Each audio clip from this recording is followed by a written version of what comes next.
સંભળાય છે બધાને? તો બધાએ હું જય જવાન બોલાવીશ, તમારે જય કિસાન બોલવાનું છે.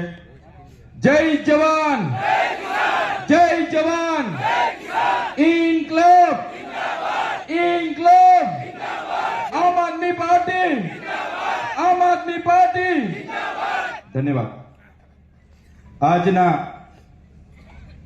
પાલનપુર ખાતેની પવિત્ર ભૂમિ પર આમ આદમી પાર્ટીની કિસાન મહાપંચાયતમાં મંચસ્થ ઉપસ્થિત અમારા સૌના માર્ગદર્શક અને આમ આદમી પાર્ટીના ગુજરાત પ્રદેશના અધ્યક્ષ એવા ઈસુદાન ગઢવીજી, સાથે લોકપ્રિય નેતા વિસાવદરના ધારાસભ્ય અને અમારા સાથી મિત્ર એવા ગોપાલ ઇટાલિયાજી, જેમને આમ આદમી પાર્ટીની સંપૂર્ણ જવાબદારી છે સંગઠનની, એવા સંગઠનના મહામંત્રી એવા મનોજ સરોઠિયાજી, સાથે મહિલા મોરચાના આમ આદમી પાર્ટીના ઉપાધ્યક્ષ એવા આપણા બેન શ્રી ગૌરીબેન દેસાઈ, સાથે આ ઝોનના પ્રભારી એવા ડોક્ટર રમેશભાઈ પટેલ, સાથે એમની સાથી લોકસભાના ઇન્ચાર્જ એવા જયદીપસિંહ ચૌહાણ, જિલ્લાના આમ આદમી પાર્ટીના પ્રમુખ શ્રી, તમામ વિસ્તારોમાંથી પધારેલા તમામ પદાધિકારીઓ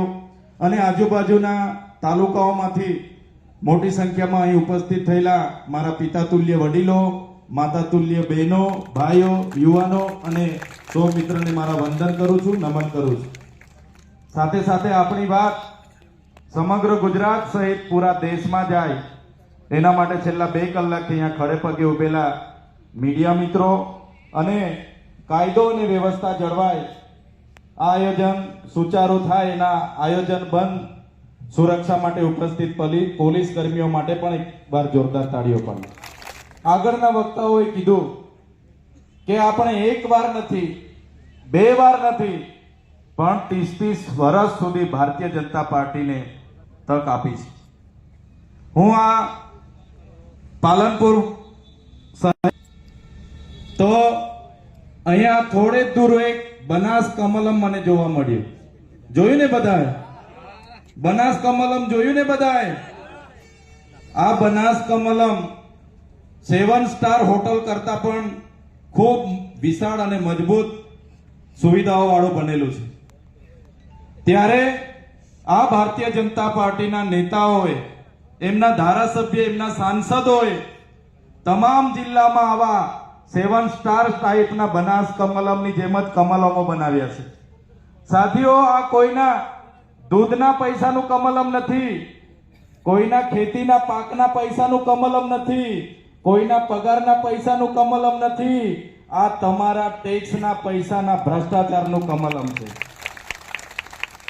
એ લોકોના મોટા મોટા કમલમો બની ગયા, એમના નેતાઓના બંગલાઓ બની ગયા, અને આપણા અત્યાર સુધી આંગણવાડીઓ નથી બની, આપણી અત્યાર સુધી શાળાઓ નથી બની, આપણી શાળાઓમાં અત્યાર સુધી માસ્તરો નથી આવ્યા, દવાખાનાઓમાં હજુ ડોક્ટરો નથી આવ્યા.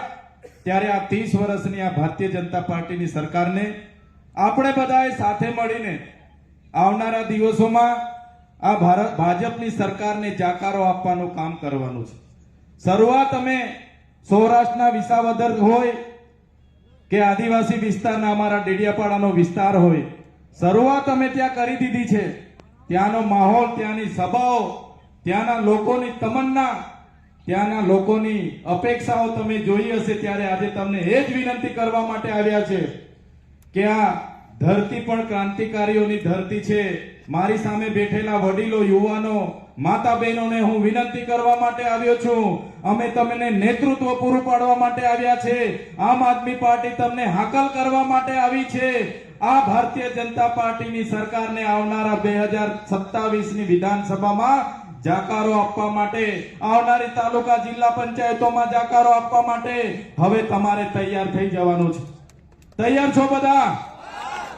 હવે બધાએ તૈયાર થઈ જવાનું છે. અમે આ બજારમાં ઉભા હતા, એક ચાની દુકાને અમે બેઠા, તમારા જેવા 2 વડીલો હતા. મને લાગ્યું આ ખેડૂતો હશે અને પૂછ્યું, ભાઈ ખેડૂત છો? એમણે કીધું હા અમે ખેડૂત છે. મેં કીધું તમને સિંચાઈનું પાણી મળે છે? એમણે કીધું નથી મળતું. તમારા વિસ્તારમાં કયા કયા ડેમો આવેલા છે? એમણે મને કીધું દાંતીવાડાનો એક ડેમ છે અને સુપીનો એક ડેમ છે, સુકી